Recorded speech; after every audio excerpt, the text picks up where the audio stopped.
সর্বশেষ যেই ব্যক্তি কবরে যাবে, উলামায়ে কেরাম মুহাদ্দিসিনে কেরাম কেউ কেউ বলে তাকেও হয়তো কবরে অপেক্ষা করতে হবে সর্বশেষ ব্যক্তি 40,000 বছর। শেষ ব্যক্তিটার কবরে যদি আযাব হয় তো তার অবস্থা কতক্ষণ অপেক্ষা করবে কবরে? কাল্লা সাউফা তা'লামুন সুম্মা কাল্লা সাউফা তা'লামুন।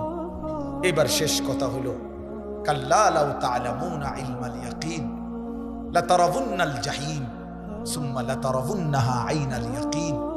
আল্লাহ তাআলা বড় গুরুত্বপূর্ণ এবার বলছে, বান্দা শোনো, এই কথা শেষ করে দিচ্ছি আরেকটু 5টা মিনিট।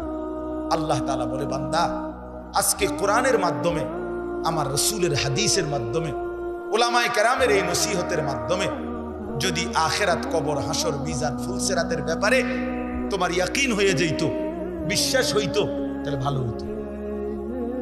লাউ তা'লামুনা ইলমাল ইয়াকিন, আহা বান্দা যদি আজকে তুমি নিশ্চিত বিশ্বাস করতা কত না ভালো হতো। কি ভালো হইতো? তাইলে এখন তো তুমি নামাজ পড়তে পারতা, হালাল খাইতে পারতা, হারাম থেকে বাঁচতে পারতা। কিন্তু যদি পাত্তা না দাও, গুরুত্ব না দাও, তো মনে রেখো লাতারাউন্নাল জাহিম, অল্প সময় পরে একদিন হাসরের ময়দানে তুমি তোমার নিজ চোখে জাহান্নামকে দেখবে। কি দেখবা বলেন না? সুম্মা লাতারাউন্নাহা আইনাল ইয়াকিন, সেদিন 2 চোখে দেখে নিশ্চিত হবা যে জাহান্নাম কতটা ভয়ানক। আর মনে পড়বে দুনিয়ার জিন্দেগির কথা। ওয়াজিআ ইয়াউমা ইদিন বিজাহান্নাম, আল্লাহ বলে হাসরের ময়দানে জাহান্নামকে ফেরেশতারা টেনে আনবে, আর মানুষগুলো তাকাইয়া জাহান্নামের আযাবের এক নজর দেখেই ইয়াউমা ইদিন ইয়াতাযাক্কারুল ইনসান, দুনিয়ার পুরা জীবনের কথাটা তার মনে পড়বে। ওয়া আন্না লাহু যিকরা, কিন্তু মনে পড়ে সেদিন আল্লাহ বলে, এই বান্দা মনে পড়ে কি লাভ? বুঝবা তো নিশ্চিত, আজ বুঝলে ভালো হইতো, কিন্তু সেদিন হাসরের ময়দানে জাহান্নামকে দেখে তুমি আইনুল ইয়াকিন সুম্মা লাতারাউন্নাহা আইনাল ইয়াকিন, তোমার চোখে দেখা জ্ঞান হইতো। আপনাদেরকে বুঝাই, এই যে এটা যে গ্লাস আপনারা সবাই দেখতেছেন, কথা বলেন না কেন? এই যে গ্লাসটা আপনারা দেখতেছেন, কি দেখতেছেন? সবাই নিশ্চিত তো? কেমনে এত নিশ্চিত হলেন? এই যে চোখে দেখতেছি, আপনি কইলে হবে নাকি হুজুর গ্লাস আন্তাজি? আমরা কি বেকুব নি? কথা বুঝেন নাই? তাহলে এটা কি নিশ্চিত তো? এই যে আইনুল ইয়াকিন, এই যে চোখে দেখা নিশ্চিত। তাহলে আমি এটারে 1 কোটিবার গ্লাস কইলেও তো হইতো না। এটা কি টিস্যু বক্স? তো আল্লাহ তাআলা বলে, বান্দা জাহান্নাম তো চোখে দেখবা, সেদিন তোমার নিশ্চিত জ্ঞান হবে যে এটাই জাহান্নাম, এটাই আমার আযাবের ঘর, এটাই আমার সামনের গন্তব্য। কিন্তু সেদিন তো লাভ হবে না, সেদিন তো লাভ হবে না। কিশোর ছেলে আমার, যুবক বন্ধু আমার, প্রিয় ভাই আমার, নষ্ট হইও না, চরিত্রহীন হইও না, দুশ্চরিত্র হইও না, অসৎ বন্ধুর পাল্লায় যাইও না, নারীর আসক্ত হইও না, মোবাইলের আড্ডা, জুয়ার আড্ডায় যাইও না বন্ধু। জীবনটা খুব কষ্ট হবে, এখনো আগামীতে। সর্বশেষ কথা হলো সুম্মা লাতুসআলুন্না ইয়াউমা ইদিন আনিন নাঈম। আল্লাহ তাআলা বলেন, অতঃপর হাসরের ময়দানে নিয়ে বান্দা মনে রেখো, আমার দেওয়া দুনিয়াতে আমি আল্লাহ বিন্দু বিসর্গ যত নিয়ামত দিয়েছি, আমার দেওয়া এই আসমান, জমিন, চন্দ্র, সূর্য, গ্রহ, নক্ষত্র, আলো, বাতাস, রোদ, বৃষ্টি, হাসি, কান্না, ফল, ফুল, ফসল, ক্ষেত, পানি, সাগর, নদী, স্ত্রী, সন্তান, চোখ, নাক, কান, হাত, পাও, নিঃশ্বাস, আমি আল্লাহ তাআলা যা দিয়েছি, এক বিন্দু প্রতিটি বিন্দু বিসর্গ আমার নিয়ামত। আমি আল্লাহ জিজ্ঞেস করব, শুকর আদায় করছো কদ্দুর, নাফরমানি করেছো কদ্দুর। সুম্মা লাতুসআলুন্না ইয়াউমা ইদিন আনিন নাঈম। প্রতিটি নিয়ামতের ব্যাপারে বান্দা জিজ্ঞেস করব, একটাও ছাড়ব না। প্রতিটা হাসি, প্রতিটা কান্না হিসাব দিতে হবে, প্রতিটা চোখের পলক হিসাব দিতে হবে, নিঃশ্বাসের প্রতিটা হিসাব দিতে হবে, প্রতি ঢোক পানি যে পান করছো হিসাব দিতে হবে, প্রতি লোকমা খাবার খেয়েছো হিসাব দিতে হবে বন্ধু। চোখের প্রতিটা পলকের হিসাব দিতে হবে, কানের প্রতিটা শ্রবণের হিসাব দিতে হবে, কদমের প্রতিটা হাঁটার হিসাব দিতে হবে, হাতের প্রতিটা উঠানামার হিসাব দিতে হবে। প্রিয় বন্ধু আমার, ইন্নাস সামা ওয়াল বাসারা ওয়াল ফুআদা কুল্লু উলাইকা কানা আনহু মাসউলা। আল্লাহ বলে, মনে রেখো বান্দা, তোমার কান, তোমার চোখ, তোমার দিল, তিনটাকেই আমি আল্লাহ প্রশ্ন করব। তোমার দিলও বলে দিবে তুমি কি কি কল্পনা করছো। শাহিদা আলাইহিম সামউহুম ওয়া আবসারুহুম ওয়া জুলুদুহুম। তোমার কান, তোমার চোখ, তোমার সারা দেহের চামড়া আমি আল্লাহর কাছে তোমার জিন্দেগীর সাক্ষ্য দিবে। ইয়াউমা ইদিন তুহাদ্দিসু আখবারাহা। তোমার পায়ের নিচের জমিন তোমার ব্যাপারে সাক্ষ্য দিবে। আল্লাহ বারবার বলছে, শেষ কথা। প্রিয় ভাই আমার, বাবারা আমার, প্রত্যেকেই ফিকির করেন, মানুষের ফিকির করেন, খাটফালমের না। ইডি ইডি হুদা, ইডি হুদা একবারে শুধু শুধু। এই সোফা যে বেটা বানাইছেন আমনে ময়রা চাচা 20 বছরের মাথায় আপনি শুধু একটা বার ফেরেস্তারে বলিয়া বলে, ভাই একটা কোনটা আমি যামু আর আমি তো আমার ঘর চিনি, দেরি হইতো না, অন্যদিকে যাইতামে না। শুধু আমার ঘরে আমি বহুত কষ্টে খাট পালং সোফা ফার্নিচারটি বানাই দিয়েছিলাম।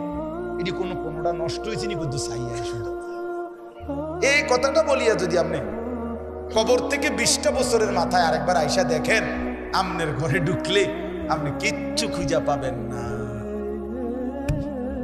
যদি ফুতেরে আর নাতিরে বলেন, কিরে নাতি, ফুত আমি যে সোফাটি বানাইছিলাম হেডি কই, ওই বলবো আব্বা এটি চলে না। কি কর না করি, আর গত 5-7 বছর আগে তো হালাই দিছি, এটি চলে না। ধোকা ধোকা, দুনিয়া ধোকা ধোকা ধোকা ধোকা, ধোকার দুনিয়া। এজন্য মাঝ বয়সী বাবা আপনাদেরকে বলি, খাট পালং আর সোফা, ক্ষেত ফসল আর জমি, ইট বালু আর সিমেন্ট এর হিসাব না দিয়া স্ত্রী সন্তানের হিসাব দেন।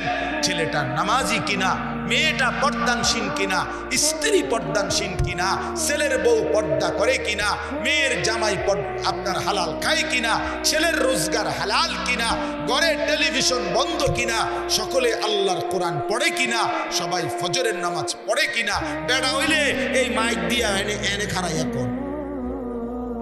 এজন্য আজকে নিয়ত করি আমরা ইনশাআল্লাহ সেজদা করবো ইনশাআল্লাহ। ছেলেরা ভাইয়া নিয়ত করছো নি ভাইয়া? তোমরা ভাইয়া নষ্ট হইও না ভাই, লাগবে তোমরা আগামী দিনের জন্য, ইসলামে আগামীর সময়টা যে কোনো তোমার সামনে কিংবা এরপরের জেনারেশনের সামনে, সারা পৃথিবী জুড়ে আগামীর যুদ্ধ হক আর বাতিলের যুদ্ধ, আগামীর যুদ্ধ ইসলাম আর কুফরের যুদ্ধ, আগামীর যুদ্ধ মাহাদি আর দাজ্জালের মোকাবেলার যুদ্ধ। অতএব দয়া করে নষ্ট হইও না, নষ্ট হইও না, নষ্ট হইও না। বাবা ভাই সবাইকে বলি, মা বোন সবাইকে বলি, আল্লাহ তাআলা এই মাহফিল কবুল করেন, আজকের এই ইন্তজাম কবুল করেন। নওজোয়ান ছেলেরা তোমাকে অনেক ধমক দিছি বাপ, তারপরেও দোয়া করো, আমিও তোমাদের জন্য দোয়া করি। আল্লাহ তাআলা প্রতিটা ছেলেকে ইমানদার নেককার বানায় দেন। আল্লাহ আমাদের প্রতিটা মা বাপকে কবুল করে নেন। 25 বছর ধরে 40 বছর ধরে যে মা যে বোন কোনোদিন পর্দা করে নাই, সেই বেপর্দা বোন নবীজির সামনে সুপারিশের জন্য কেমনে দাঁড়াবে? কোনোদিন ফজরের নামাজ পড়ে না যে মানুষটা, সে রাসূলুল্লাহ সাল্লাল্লাহু আলাইহি সাল্লামের সামনে কেমনে দাঁড়াবে? 60 বছরের বৃদ্ধ বাবা বিড়ি সিগারেটের এই দুর্গন্ধওয়ালা মুখ নিয়া প্রিয় নবী সাল্লাল্লাহু আলাইহি সাল্লামের সামনে কেমনে দাঁড়াবে? 40 বছরের সুদের টাকা নিয়া নবীর সামনে কেমনে দাঁড়াবেন? 30 বছরের লাগাতার টেলিভিশন চলছে যেই ঘরে, আপনারা ফ্যামিলির সদস্যরা নবীজির সামনে কেমনে দাঁড়াইবেন? সুপারিশ কেমনে চাইবে বলেন? দাঁড়াবে কিভাবে? এজন্য আজকে নিয়ত করি, আজকে নিয়ত করি যে ইনশাআল্লাহ 5 ওয়াক্ত নামাজ পড়ব ইনশাআল্লাহ। ছেলেরা বলো বাবা, নওজোয়ান সাথী নিয়ত করো বাপ, হিম্মত করো, পারবা ইনশাআল্লাহ। তুমি পারবা, তুমি যুবক পারবা ইনশাআল্লাহ। এই সূরাটার একটা ফজিলত হলো এই সূরার 8টা আয়াত মাত্র। প্রিয় নবী সাল্লাল্লাহু আলাইহি ওয়াসাল্লাম বলছেন, যে ব্যক্তি এই সূরা তাকাসুর একবার তেলাওয়াত করবে তো আল্লাহ তাআলা তাকে 1000 আয়াত তেলাওয়াত করার সমপরিমাণ সওয়াব দান করবে। তার মানে এই সূরাটা কোরআনুল কারীমের প্রায় 6 ভাগের 1 ভাগ, 1/6, মানে 6 ভাগের 1 ভাগের সমান প্রায় এই সূরায়ে তাকাসুর। এই সূরাটা আল্লাহ তাআলা কেন নাজিল করলেন, একটা ছোট্ট কথা শানে নুজুল বুঝলে আপনি বুঝবেন কেন নাজিল করলেন। রাসূলুল্লাহ সাল্লাল্লাহু আলাইহি ওয়াসাল্লামের জামানায় মক্কার সবচেয়ে গুরুত্বপূর্ণ, ওই ছেলে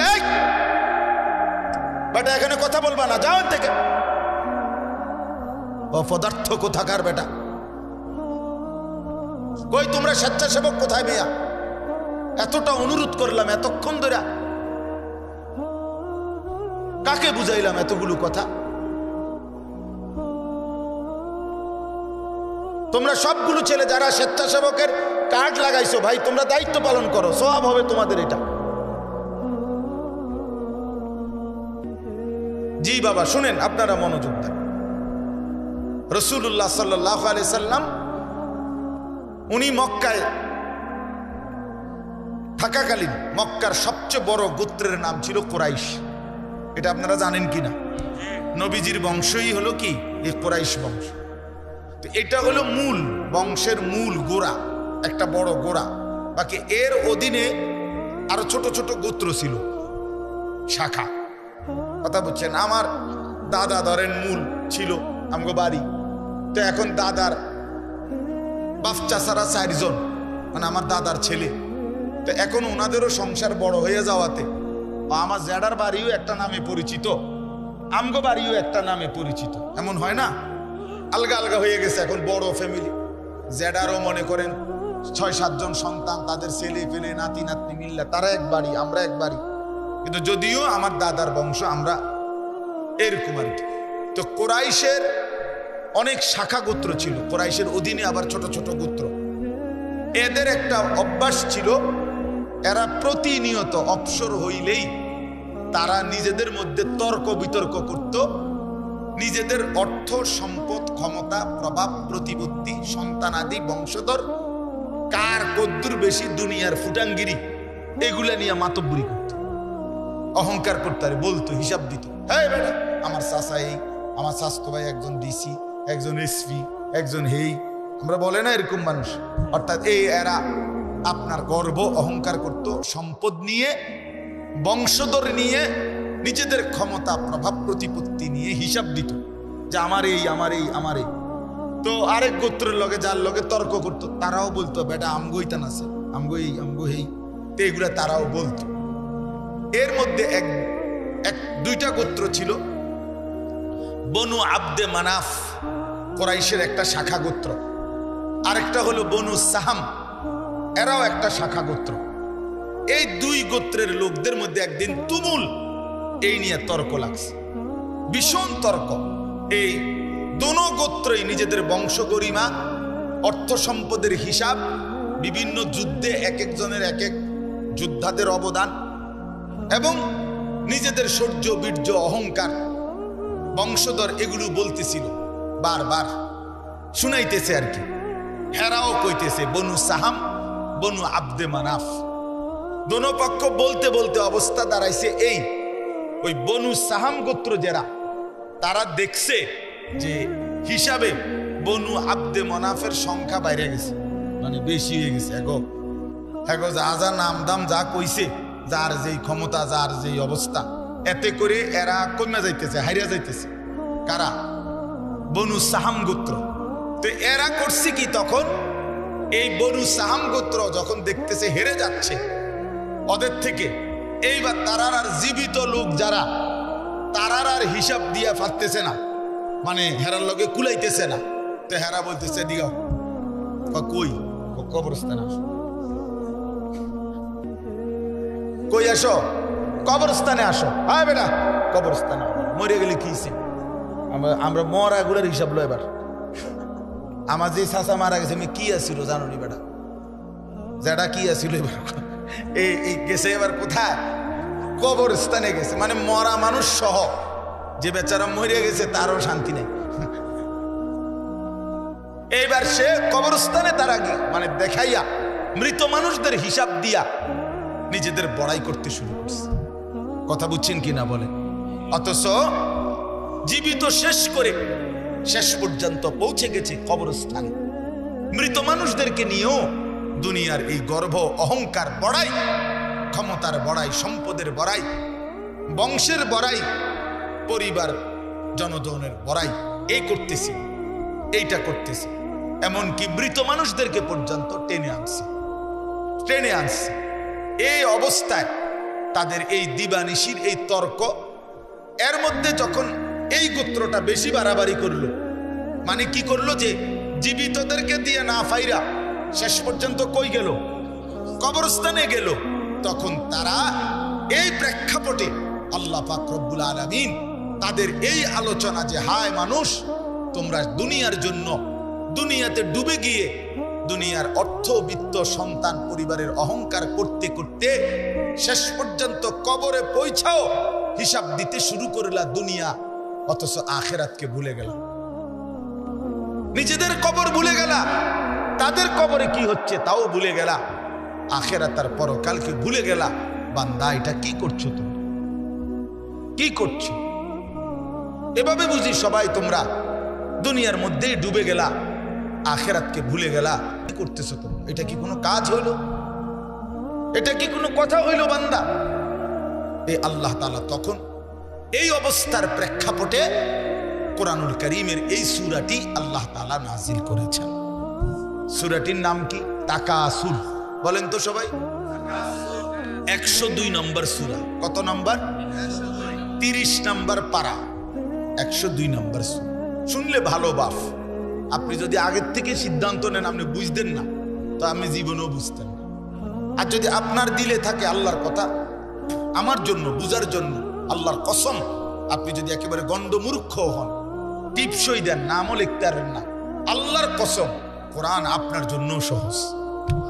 প্রিয় ভাই, তোমরা যারা স্কুলে পড়ো, কলেজে পড়ো, বন্ধু আমার, তোমাদের যতগুলো বই পড়ছো তার চাইতেও কোরআন সহজ। কোরআন সহজ। কোরআনুল কারীম তোমার বাংলা, অঙ্ক, ইংরেজি, পদার্থ, জীববিজ্ঞান বইয়ের চাইতেও সহজ। বুঝার জন্য আল্লাহ তাআলা সহজ করে দিয়েছে।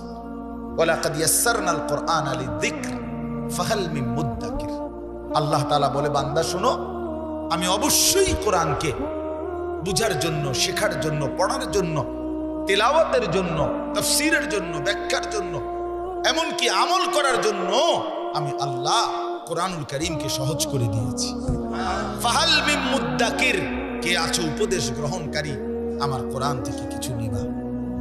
আল্লাহ ডাক, ওহ মালিক যেন ফেরিওয়ালা, কুদরতি ভাবে আল্লাহ যেন ডাক দিচ্ছে, বান্দা এই আমি এক কোরআন নাজিল করেছি, 23 বছরে আমার বন্ধুর কাছে তোমাদের জন্য সব কিছু বলে দিয়েছি, একদম সহজও করে দিয়েছি।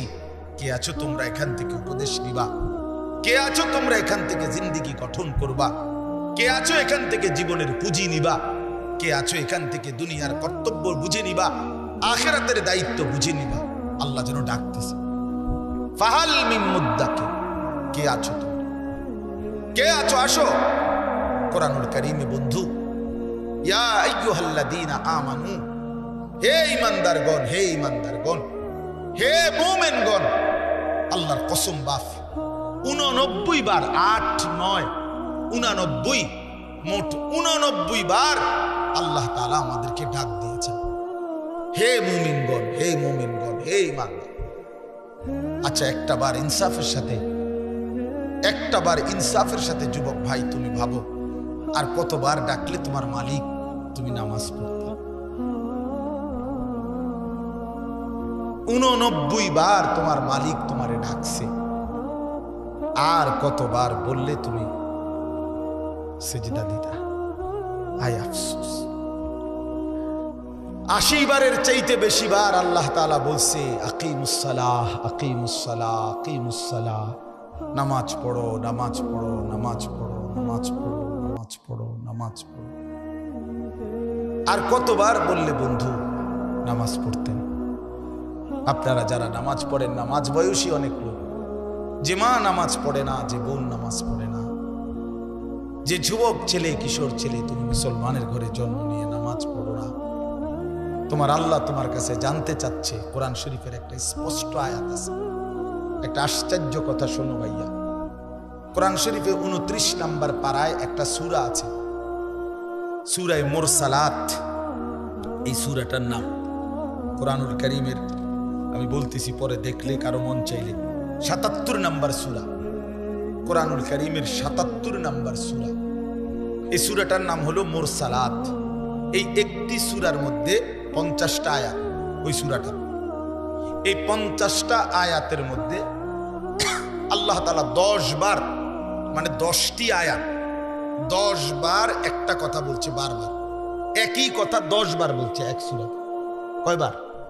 কি? ওয়াইলুন ইয়াউমাইদিল লিল মুকাদ্দিবিন, ওয়াইলুন ইয়াউমাইদিল লিল মুকাদ্দিবিন। হে আমার মিথ্যাবাদী নাফরমান বান্দা, শোনো, সেদিন হাসরের ময়দানে তোমাদের জন্য জাহান্নাম। এই কথাইটা 10 বার বলছে এক সূরাতে। ওয়াইলুন ইয়াউমা, এই অপদার্থ, এই বেটা ফালতু বেটা, তুমি বেটা বাহিরে গিয়ে ভিডিও করো বেটা, ফালতু ছেলে বেটা, যা বেটা। এমন দুই একজন শ্রোতা না হলে কি হয়েছে বেটা? কেউ রে ছেড়ে দেওয়া যাবে না, সাফ কথা মিয়া। মুসলমানের এই সন্তান আমাদের সন্তান, এরা আমাদের ছেলে। 16 বছর, 14 বছর, 18 বছরের বাপ, মুসলমানের বাচ্চা লাগাম ছাড়া এক জিন্দেগি যাপন করতেছে। মা বাবা, অভিভাবক, এলাকার মানুষ, কারো কোনো তত্ত্বাবধান বলতে কিচ্ছু নাই। একটা মোবাইল আর ছেলেটা নিজে জন্তু জানোয়ারের মতো জিন্দেগি কাটাইতেছে। নিজের মতো খায়, নিজের মতো চুল রাখে, নিজের মতো জামা পরে, সারা রাত উলঙ্গ ছবি দেখে, অনলাইনে লাখ লাখ টাকা জুয়া খেলে, মেয়ের পিছনে ঘুরে উলঙ্গ দৃশ্য দেখে। এটা জানোয়ারের জিন্দেগি ছাড়া অন্য কোনো জীবন হতে পারে না বেটা। এটা মানুষের বাচ্চার জীবন নয়, মুসলমানের সন্তানের জীবন নয় বেটা। মুসলমান এত পাগল না, মুসলমান এত ছাগল না। আজকে আমি জুমার নামাজে যাইতেছি, আমার এলাকার বাজার, গরু বাজার, আমি নিজ চোখে দেখছি, আল্লাহর কসম, আমার নিজ চোখে দেখছি ছাগল বাজারের মধ্যে যে ছাগলটি উঠছে, ওমা 3-4টা মানুষরূপী ছাগল আইটা ছাগলটির ভিডিও করতেছে। কি ছাগল? তোরে কি কামড়াইছে? তোরে কোন শয়তানে কামড়াইছে? তোরে তুই ছাগল উড়াস কি বলে? একের কসম আল্লাহ, আমি নিজ চোখে দেখছি। আপনি বলেন না, ইনসাফের কথা বলো ভাই, তোমরা বলো ভাই, এটা কি? গরু বাজারের ছাগল এগুলো, তুই ছাগল, তুমি এক ছাগল না? তুমি এগুলো কেন উঠাচ্ছ? এতটুকু এহসাস, এতটুকু বিবেক তো থাকবে। আমি কি করছি, আমি কি করছি সারাটা দিন? এটা কি জীবন মিয়া? সারাটা দিন মোবাইল, সারাটা দিন নারী, ছবি, নাচ, গান, উলঙ্গ দৃশ্য, সারাটা রাত জিনা ব্যভিচারের দৃশ্য। হায় রে মুসলমানের বাচ্চা, হায় রে বাপ, কে তোরে আল্লাহ চিনাইবে? বাপ, কে তোরে মালিক চিনাইবে? 365 দিনে, খোদার একটা বছরে তুমি কোনোদিন ফজরের নামাজ পড়ো না বন্ধু। কেউ কি নাই তোমার যে তোমারে মনে করাই দিবে যে তোমার একজন আল্লাহ আছে, কবর আছে, আখিরাত আছে? আহা, মা কোথায়, বাবা কোথায়? কেউ তার প্রতি কোনো মায়া নাই। ছেলেটা নষ্ট হয়ে যাইতেছে, চরিত্রহীন হয়ে যাইতেছে, চোখের সামনে একটা সুন্দর জীবন শেষ হয়ে যাচ্ছে, কারো কোনো আফসোস নেই।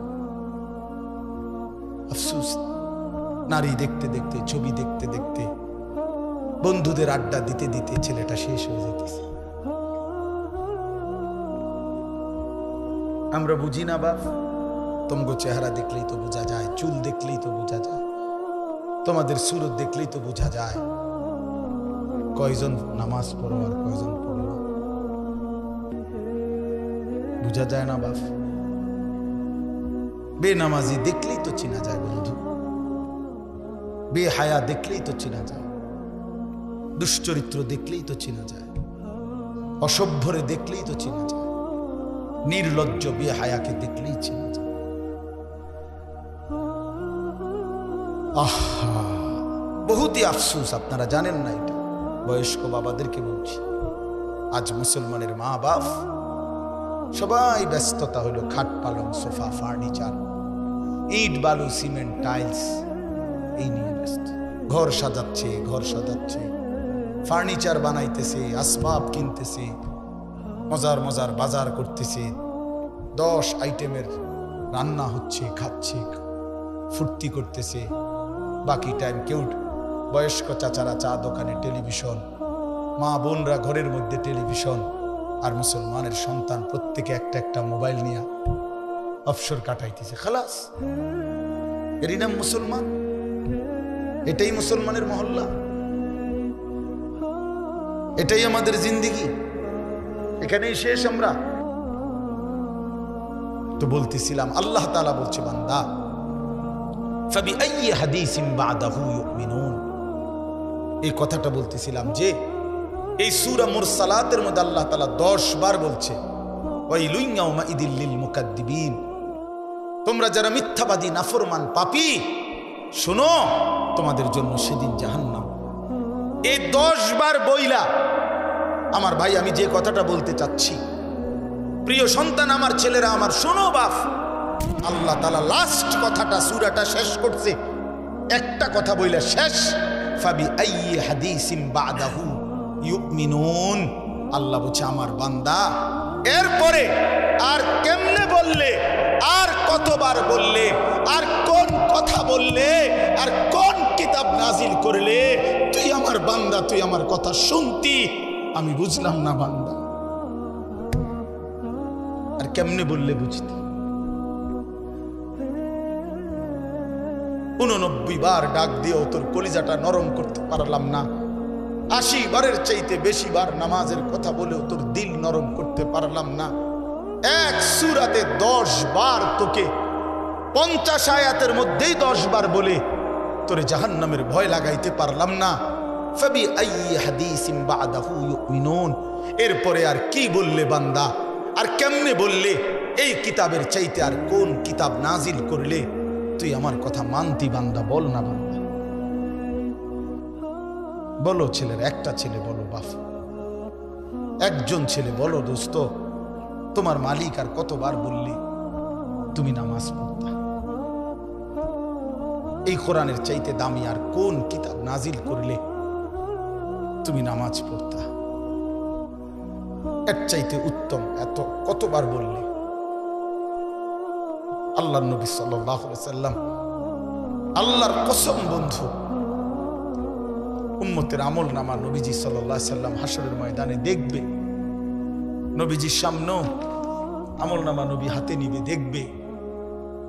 যখন আমল নামা হাতে নিয়ে দেখবে নবী, পৃষ্ঠার পর পৃষ্ঠা ফজরের নামাজ নাই, 5 ওয়াক্ত নামাজ নাই, হালাল রিজিক বলতে কিছু নাই, 30 বছর সুদের টাকা, ঘুষের টাকা, কিস্তির টাকা, 30 বছর ধরে নাচ গান নাটক সিনেমা, ঘরে টেলিভিশন, বাজারে টেলিভিশন, স্ত্রী বেপর্দা, ছেলেটা নামাজ পড়ে না, মেয়েটা পর্দা করে না, নিজে বিড়ি সিগারেটের মধ্যে আসক্ত, কারো নামাজ নাই, বন্দিগি নাই, কোরআনের তিলাওয়াত নাই। এই আমল নামা দেখে আল্লাহর কসম নবী জিজ্ঞাসা করবে, উম্মত এত বড় বেইজ্জতি তুই আমারে কেমনি করলি? উম্মত আমার সামনে এটা তুই কি দিলি? তুমি কি জানো উম্মত, আমি 23টা বছর টানা তোর জন্য কেঁদেছিলাম উম্মত। আমি এমন কাঁদা কাঁদছি রে উম্মত তোদের জন্য, এশার নামাজের পরে দাঁড়াইছি, ফজরের আজান পর্যন্ত আমি আমার মালিকের কাছে তোদের জন্য, উম্মতের জন্য চোখের পানি ফেলে কাঁদছিলাম। আমার এত চোখের পানি তোর দিল গলাইতে পারলো না। আমি তায়েফের পাথরের আঘাতে আমার পিঠটা চালনির মতো ছিদ্র ছিদ্র হয়ে গেছে রক্তে। আমি বুকে পেটে দুইটা পাথর বাঁধছি ক্ষুধার কষ্টে। আমি উহুদের দান শহীদ করা রক্তে উহুদের ময়দানে পড়েছিলাম বেহুশ হয়ে। আমার ঘরের চুলায় 3 মাস রান্নার জন্য কোনোদিন চুলায় আগুন জ্বলে নাই। আমার এত চোখের পানি, এত রক্ত, এত ক্ষুধার কষ্ট, কিছুই তোর মন গলাইতে পারলো না, তোর সেজদা দিতে পারলো না। এটা আমার সামনে কি আনলা? আমি এই আমল নামা নিয়ে আল্লাহর সামনে কেমনে দাঁড়াবো? আমি কেমনে বলবো আমার মালিকের কাছে আমি কি সুপারিশ করব?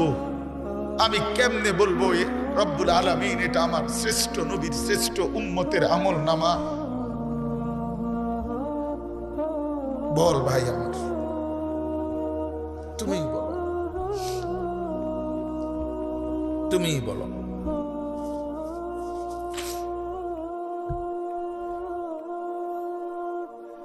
এত বিপুল পরিমাণ মুসলমান আমরা, 92% চাইতে বেশি মুসলমান আমরা,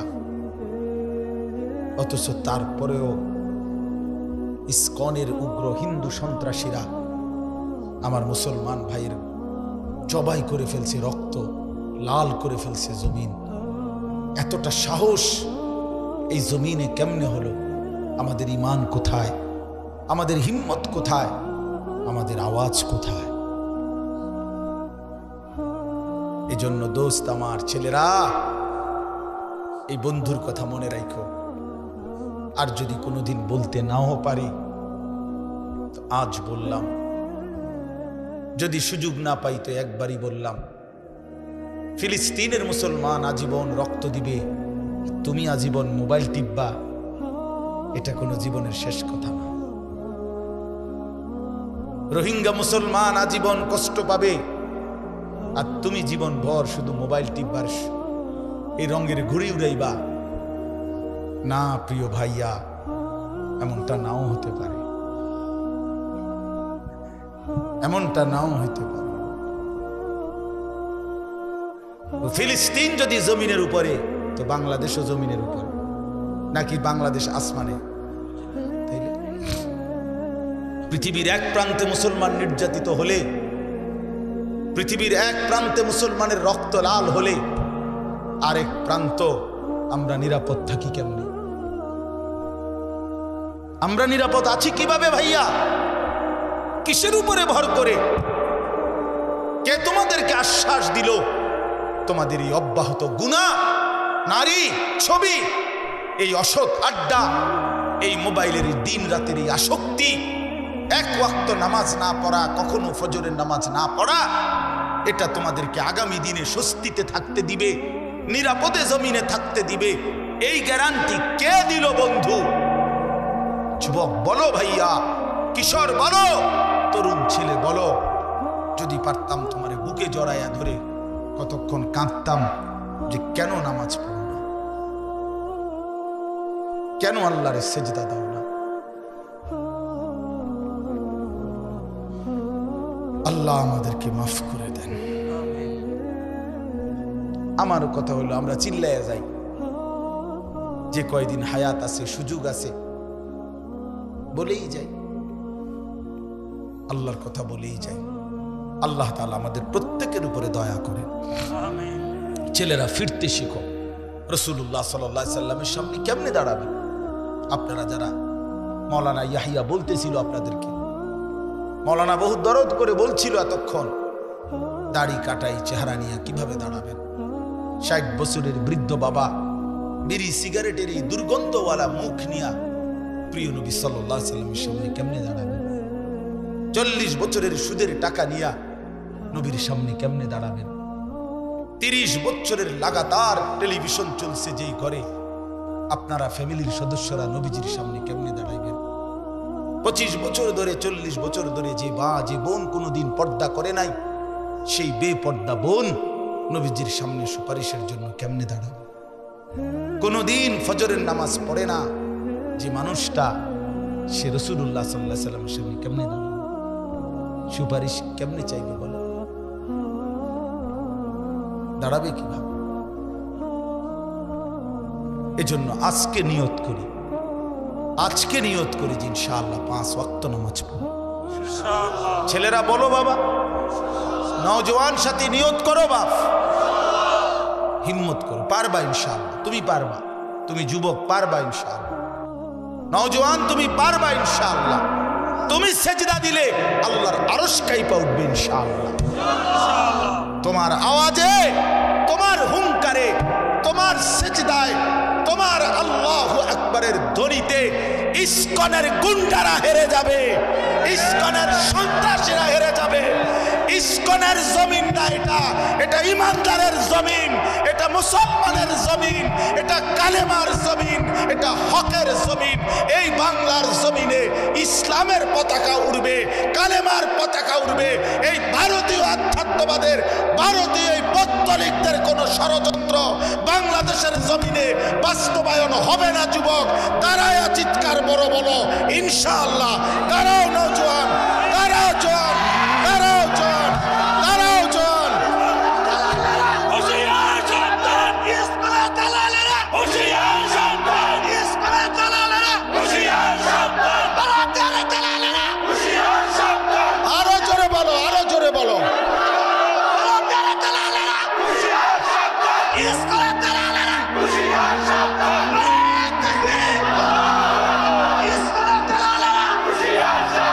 ঠিক আছে থামো।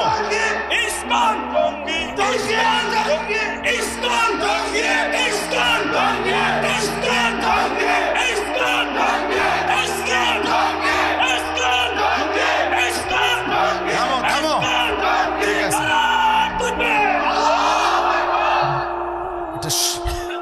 আল জিহাদ, আল জিহাদ, তরিকুলা, তরিকুলা, আল জিহাদ, আল জিহাদ, তরিকুলা, তরিকুলা, আল জিহাদ, আল জিহাদ। হ্যাঁ যুবক, রক্তই সমাধান, শাহাদাতের খুনি সমাধান। কোন হিন্দু বেঈমান এই জমিনে আমরা কোনোদিন তাদের উপরে কোনো জুলুম করি নাই। বাংলাদেশের জমিনে আবহমান কাল ধরে হিন্দুরা আমাদের সাথে শান্তিপূর্ণভাবে অবস্থান করছে, কারো উপরে আমরা জুলুম করি নাই। 5ই আগস্টের পরে আমার মুসলমান সন্তানরা হিন্দুদের মন্দির পাহারা দিছে। বেঈমানে, ইসকনের বেঈমানরা তার বদলায় আমার ভাইরে জবাই করে দিছে, জবাই করে দিছে। এই ছিল মন্দির পাহারার বিনিময়, এই কি ছিল বিনিময়? আমরা তো কোনোদিন জুলুম করি নাই, কোনোদিন জুলুম করি নাই। বাংলাদেশে আমাদের কত বড় বড় উলামায়ে কেরাম আমাদের জাতির রাহবারদেরকে বারবার জেলখানায় নিছে। আমাদের আল্লামা মামুনুল হককে জেলে নিছে, আমাদের আল্লামা সাখাওয়াত হোসেন রাজিকে জেলে নিছে, আমাদের গাজী ইয়াকুব উসমানী ভাইকে জেলে নিছে, আমাদের শত শত উলামায়ে কেরামকে জেলে নিছে। কই আমরা তো কোনোদিন কারো গলায় ছুরি চালাই নাই। আরে তোরা বেঈমান, তোদের একজন বেঈমানের কারণে ওই বেঈমান নারী লোভী, ওই বেঈমান কিশোর বলাৎকারকারী, ওই বেঈমান যৌন নির্যাতনকারী, ওই চিন্ময় কৃষ্ণ দাস একটা অসভ্য, একটা নরপশু, একটা নরপশু। ওই বেঈমানের কারণে মুসলমানের গলায় ছুরি দিলি কেন?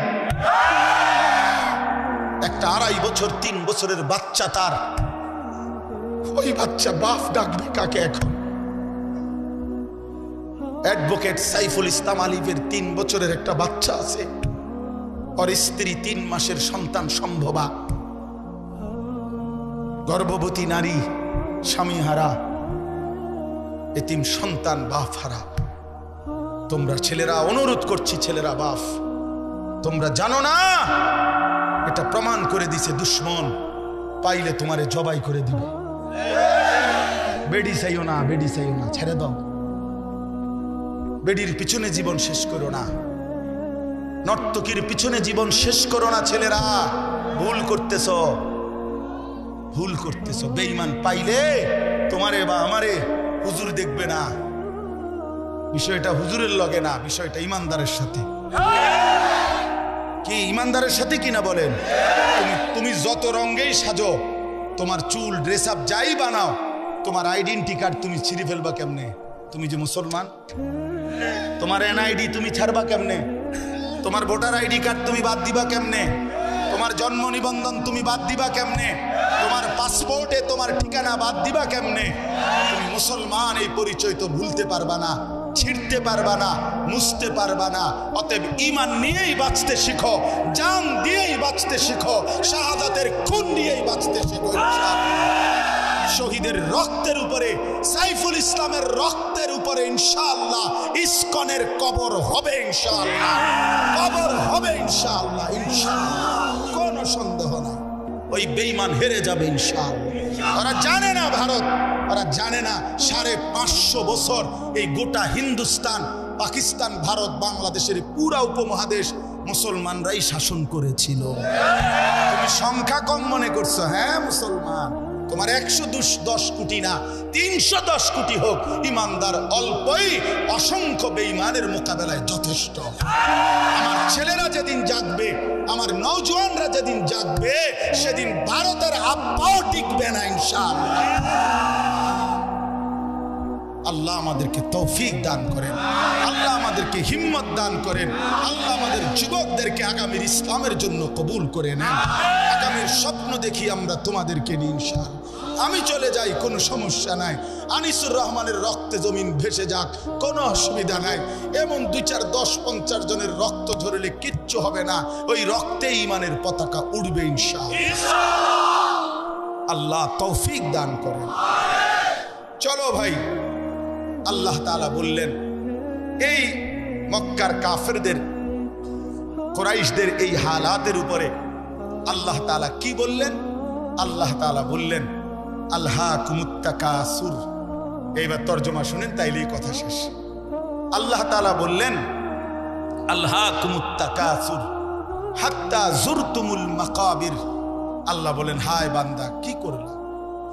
অর্থ সম্পদ, ঘর বাড়ি, বংশধর, এই দুনিয়া নিয়ে বাড়াইবার নেশা তোমাদেরকে আলহাকুম দুনিয়ার মধ্যে ডুবাইয়া ফেললো, আখিরাত ভুলাইয়া দিল। এই আলহাকুম শব্দের অর্থ দুইটা, শাগালাকুম, আনসাকুম। এক অর্থ হইল তাকাসুর শব্দের অর্থ হলো বাড়ানোর নেশা। কথাটা বুঝছিনি? কিসের নেশা? সম্পদ বাড়ানো, ক্ষমতা বাড়ানো, বংশধর বাড়ানো, নেতাগিরি ফেতাগিরি, এগুলোর মানে দুনিয়া বাড়ানোর নেশা তোমাদেরকে আলহাকুম আই শাগালাকুম ব্যস্ত করে ফেলছে ফিল দুনিয়া, দুনিয়ার ব্যাপারে। আর কি করছে? আনসাকুম আল আখিরা, আর তোমাদেরকে আখিরাত ভুলায় দিছে। এরই মধ্যে হাত্তা জুরতুমুল মাকাবির, একদিন তোমরা কবরেই পৌঁছে গেলা। কোথায় পৌঁছে গেলা? এই কি সুন্দর কথা। আল্লাহ বলছে আলহাকুমুত তাকাসুর। আমার বান্দা দুনিয়া বাড়ানোর নেশা করতে করতে, এ দুনিয়া দুনিয়া দুনিয়া করতে করতে হাত্তা জুরতুমুল মাকাবির, একদিন তোমরা কবরেই পৌঁছে গেলা। কই পৌঁছে গেলা? এই মানুষ বলে না, আরে কও কি, কালকেও তো তার লগে চা খাইছি, হে মারা গেছে, ইন্নালিল্লাহ, এরকম বলে কিনা মানুষ? আরে আরে কও কি, এই যে গত সোমবারে একসাথে গেলাম আমরা মুরাদনগর থেকে কোম্পানিগঞ্জে, সে মারা গেছে। এইভাবে, অর্থাৎ এই দেখতে দেখতে নাই, দেখতে দেখতে নাই। আল্লাহ বলেন একদিন এই দুনিয়া দুনিয়া করে করে অর্থ বিত্ত, টাকা পয়সা, ঘর বাড়ি, দালান, দেখবা দোতলার ছাদের কাম বাকি, 3 তলার আস্তর বাকি, খাট এখনো দোকানে বেটা এখনো দেয় নাই, হ্যাঁ সোফা বানানি শেষ হয় নাই, বিল্ডিং এর ইট গাঁথা শেষ হয় নাই, এখনো সবগুলো টার্গেট পূরণ হয় নাই। এরই মধ্যে দেখবে একদিন হাত্তা জুরতুমুল মাকাবির, পৌঁছে গেছো কবর, পৌঁছে গেছো কবর। তো আল্লাহ তাআলা বলেন তোমরা দুনিয়ায় ডুবে গেলা, আখিরাত ভুলে গেলা, তোমাদের বাড়ানোর নেশা, সম্পদ, প্রাচুর্য তোমাদেরকে অস্থির করে ফেললো। হাত্তা জুরতুমুল মাকাবির, একটা পর্যায়ে তোমরা কবরেই পৌঁছে গেলা। এই কবরে পৌঁছে এবার আল্লাহ বলেন কাল্লা সাউফা তা'লামুন। আল্লাহ বলেন বান্দা শুনো, সাবধান, এই কবরে আসলেই অল্প সময়ের ব্যবধানে তোমারে বুঝাই দেওয়া হবে তোমার এই দুনিয়ার লোভ আর আখিরাতের প্রতি বিমুখ, এর পরিণতি কবরে কি, আমি আল্লাহ কবরের প্রথম আযাব দিয়েই তোমারে আমি বুঝাই দেব। সুম্মা কাল্লা সাউফা তা'লামুন, অতঃপর আবার পুনরায় হাসরের ময়দানে নিয়ে জাহান্নামের আযাব দিয়ে দ্বিতীয়বার আবার বুঝাবো আমার নাফরমানির শাস্তি আর পরিণতিটা কি। এই কথা স্পষ্ট তাফসীরে লিখছে, কাল্লা সাউফা তা'লামুনা ফিল কবরি সুম্মা কাল্লা সাউফা তা'লামুনা ফিল আখিরাতি।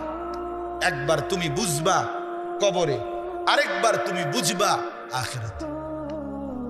আখিরাতে এই হারাম, এই সুদের টাকা, ঘুষের টাকা, কিস্তির টাকা, এই 2 নম্বরই টাকা, বাটফারি টাকা, ওজনে কম দেওয়া টাকা। 3 নম্বর মাল রে কইছো, 1 নম্বর ফসা কমলা দিয়া ডজন বেচে লাইছো। বাটফার 100 গ্রাম কম দিয়া 1 কেজি গোস্ত বেচে লাইছো। হ্যাঁ, সদবদ কই শিখছো এসব বাটফারি? এত কিস্তি, এত আমি একটা এটা গোস্তর লাগেও আমার ঝগড়া না হয়। ঠিক আছে, সবের মধ্যেই আছে নাকি? অর্থ হইল গোস্ত তো আন্দার কাজ হয়েছে, এটা করতেছি না, কথার কথাই বললাম আর কি।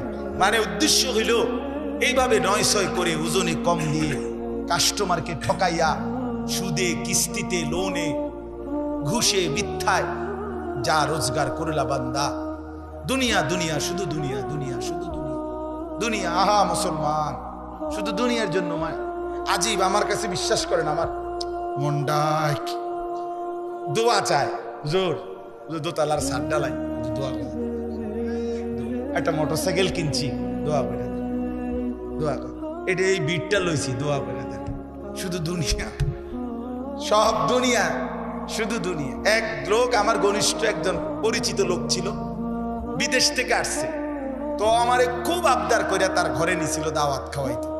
তো আমি গিয়ে ঢুকছি, তো আসছে মনে 7-10 দিন হবে, একটা বড় চ্যাপ্টার টেলিভিশন আনছে, এরকম চওড়া, এটার যে উপরে বক্সটা এটা অনেক খুলছে না আর কি। তো এইটা দেখাই আমারে কইতেছে, হুজুর 1,10,000 টাকা খরচ হয়েছে এটা পুরা আনতে, দোয়া করুন। একের বিশ্বাস করে আমিও দোয়া করছি। আমি বলছি, ভাই আমি দোয়া করি আপনার ঘরে যেন 24 ঘন্টা একটা সেকেন্ডের জন্য কারেন্ট না যায়, আপনার বউ বাচ্চা যেন 24 ঘন্টা নাচ গান, সিনেমা, নাটক যেন দেখতে পারে, দেখতে দেখতে যেন তারা কোনো ক্লান্ত না হয় এবং কোনো অসুবিধা না হয়, যেন আপনার টেলিভিশনে যেন কোনো ডিস্টার্ব না হয়। এইভাবে অনেকক্ষণ 2-3টা বলার পরে সে বলতেছে, হুজুর বেশি রাগ হয়ে গেছেন নাকি? কারণ দোয়ার ডকে তো তাই বুঝছে, যে বুঝেন নাই কথাটা, দোয়ার শব্দেই তো তাই আন্দাজ করছে যে অবস্থাটা খুব খারাপ। তা আমি বললাম, আপনি তো কইছেন দোয়া করতাম, তো আমি কি কইতাম? টেলিভিশনের দোয়া তো আপনি এইগুলোই, যে টেলিভিশন যাতে ঠিক মতো চলে, নাহলে কি দোয়া করতাম? তার মানে পরে লজ্জা পাইছে, বুঝছে যে না, কথাটা আসলে ভুল বলে ফেললাম। তা আমার বাপ শুধু দুনিয়া চাইলেন। আল্লাহ নবী সাল্লাল্লাহু আলাইহি সাল্লাম বলেন, ইয়াকুলু ইবনু আদম মালি ওয়া মালি, হায় বনি আদম, সারাক্ষণ কেবল বলো আমার মাল, আমার মাল, আমার মাল, আমার মাল। ওয়া হাল্লাকা মিন মালিকা ইয়া ইবনা আদম, নবীজি বলেন, কোথায় তোমার মাল বনি আদম? রাসূলুল্লাহর হাদিস, এই বেটা মাল কই তোমার? এই বাড়ি তো সাথে নিয়ে যাও, এই 10 শতক জায়গা তোমার, সাথে নিয়ে যাও, এই সোফাইগুলো তোমার, এগুলো সাথে করে নিয়ে যাও কবরে। তোমার তোমার না বললা? ওয়া হাল্লাকা ইয়া ইবনা আদম মিন মালিক, কই তোমার মাল কোথায় বান্দা? হে বনি আদম, কই তোমার মাল? রাসূলুল্লাহর হাদিস এটা। এরপরে নবী বলেন, শুনো, তোমার মাল কেবল 3টা। কোন মানুষের মাল কয়টা? 1 নাম্বার মা আকালতা ফাআফনাইতা, যেটা তুমি সরাসরি খাইছো, এটা তোমার পেটে যেটা গেছে। 2 আও লাবিস্তা ফাআবলাইতা, যেটা তুমি সরাসরি গায়ে দিছো, পোশাক তোমার গায়ে, এটা তোমার। আও তাসাদদাকতা ফাআমদাইতা, যেটা আল্লাহর রাস্তায় সাদাকা করছো, যাকাত, ফিতরা, দান, সাদাকা, এতিম, গরিব, অসহায়, ফকির, মসজিদ, মাদ্রাসা, উলামায়ে কেরাম যেখানে খরচ করছো, ফাআমদাইতা, সেটা তুমি আখিরাতে পৌঁছাইছো, সেটা তোমার। এই কয়টা হলো? যা খাইছো, যা পড়ছো, যা দান করছো, ওমা সিওয়া যালিকা, আর বাকি সবকিছু ফাযাহিবুন, তোমার থেকে চলে যাবে, ওয়া তারিকুহু লিন-নাস, মানুষের জন্যই রেখে যাবে। কি অসাধারণ হাদিস, কি সুন্দর নবী বুঝাই দিয়েছে। রাসূলুল্লাহ সাল্লাল্লাহু আলাইহি সাল্লাম বলেন, লাউ আন্না লি ইবনি আদামা ওয়াদিয়াম মিন যাহাবিন, নবীজি বলেন কোন বনি আদমকে যদি একটা পাহাড় স্বর্ণ দেওয়া হয়, লা আহাব্বা আন ইয়াকুনা লাহু ওয়াদিয়ানে, সে চাইবে দুইটা পাহাড় স্বর্ণ। ওয়ালা ইয়ামলা আফাহু ইল্লা তুরাব, এরপরে নবীজি বলেন শোনো, তার মুখ ভরবে না, নাফরমানের দুনিয়া লুভির মুখ ভরবে না, পেট ভরবে না, ইল্লা তুরাব, কবরের মাটি দেওয়া পর্যন্ত। তার মুখে যখন কবরের মাটি পুরাবে, তখন তার পেট ভরবে, মুখ ভরবে। ওয়ালা ইয়ামলা আফাহু, তার মুখ ভরবে না, ইল্লা তুরাব। এজন্য বাপ আল্লাহ তাআলা বললেন, আলহাকুমুত তাকাসুর হাত্তা যুরতুমুল মাকাবির, দুনিয়ার লোভ, দুনিয়ার লোভ, আখিরাত থেকে ভুলে যাওয়া, এটা তোমাদেরকে দুনিয়া ব্যস্ত করে দিল, আখিরাত ভুলে দিল। একদিন তোমরা কবরস্থানে পৌঁছে জানতে পারবা তোমাদের এই নাফরমানির পরিণতি কি, আবার হাসরের ময়দানে জানতে পারবা। আমার ভাই, এজন্য কবরের আযাব বড় বেশি ভয়ানক, বড় বেশি ভয়ানক। আল্লাহর নবী সাল্লাল্লাহু আলাইহি সাল্লাম বলেন, তিনটা প্রশ্নের জবাব যে কবরে দিতে পারবে না, নবীজি বলেন আল্লাহ তাআলার পক্ষ থেকে বলা হবে, ফাফরিশুহু মিনান নার ওয়ালবাসুহু মিনান নার ওয়াফতাহু লাহু বাবান ইলান নার। এই ফেরেশতারা, নাফরমানের কবরে জাহান্নামের বিছানা বিছিয়ে দাও, জাহান্নামের পোশাক পরিয়ে দাও, জাহান্নাম বরাবর দরজা খুলে দাও। এই হলো এক, ফেরেশতারা এটা করবে। দুই নাম্বার, আল্লাহর নবী সাল্লাল্লাহু আলাইহি সাল্লাম বলেন, ইউদাইয়াকু লাহু কবরুহু, দুই নম্বরে প্রিয় বন্ধু আমার, আল্লাহ রাসূল বলছে কবর তারে একটা চাপ দিবে, কবরের মাটি সংকীর্ণ হয়ে যাবে, ডান পাশের মাটি বাম দিকে, বাম দিকের মাটি ডান দিকে, এভাবে চলবে। আল্লাহ রাসূল খোদার কসম বাপ, আমি যদি সামনে যাইতে পারতাম তাহলে বলতাম তোমার কাছে। আল্লাহর নবী সাল্লাল্লাহু আলাইহি সাল্লাম বলছে, উম্মত, কবর এত জোরে চাপ দিবে নাফরমানকে, ডান পাশের হাজরের পাজরের এই হাড্ডি, এগুলা ভাঙ্গা বাম দিকে ঢুকে যাবে, বাম দিকের গুলো ডান দিকে ঢুকবে। কিভাবে? নবীজি বলছে, হাত্তা তাখতালিফা আদলাউহু। আমাদের উস্তাদ আমগরে মাদ্রাসায় পড়াইবার সময় বুঝাইছিলেন যে নবী বলছেন এইভাবে দুই আঙ্গুল, এগুলো যেমন একটা আরেকটার মধ্যে ঢুকে যায়, আল্লাহর কসম পাজরের হাড্ডি এ পাশের গুলো এই পাশে এইভাবে ঢুকে যায়। প্রিয় বন্ধু আমার, ভাবতে শিখো। তিন নাম্বার, রাসূলুল্লাহ সাল্লাল্লাহু আলাইহি সাল্লাম বলেন, ইউদরাবু লাহু, একজন ফেরেশতা আসবে তার কবরে। ফেরেশতা দুই গুণের অধিকারী, একজন ফেরেশতা আসবে নাফরমানের কবরে। গুণটা কি? ওহুয়া আ'মা ওয়া আসাম্মু, সে অন্ধ বধির। ওই ফেরেশতা কানেও দেখে না, চোখেও শুনে না। এই ফেরেশতা আইসা ইউদরাবু লাহু বিমিতরাকাতিন মিন হাদিদিন, লোহার একটা হাতুড়ি গুর্জ দিয়ে তারে একটা আঘাত করবে। দরবাতান বাইনা উযুনাইহি, দুই কান বরাবর। ফায়াসিহু সাইহাতান, নাফরমান একটা চিৎকার মারবে। ইয়াসমাউহা মান ইয়ালিহি ইল্লা সাকালাইন, মানুষ এবং জিন ব্যতীত আল্লাহর সমস্ত সৃষ্টি নাফরমানের চিৎকারটা শুনতে পাবে। ইলা ইয়াউমিল কিয়ামা, এভাবে কিয়ামত পর্যন্ত, এভাবে ইসরাফিলের ফু পর্যন্ত। বন্ধু আমার, রাসূলুল্লাহ সাল্লাল্লাহু আলাইহি ওয়াসাল্লামের জামানায় যারা কবরে, তারা আজ কত বছর? ১৫০০ বছর। ইব্রাহিম আলাইহিস সালামের জামানায় যারা কবরে গেছে, তারা কবরের জীবনে পড়ে আছে আজ কত বছর? ভেবে দেখো ভাইয়া। নূহ আলাইহিস সালামের জামানায় যারা কবরে গেছে, তারা কবরের আযাব ভোগ করতেছে আজ কত বছর?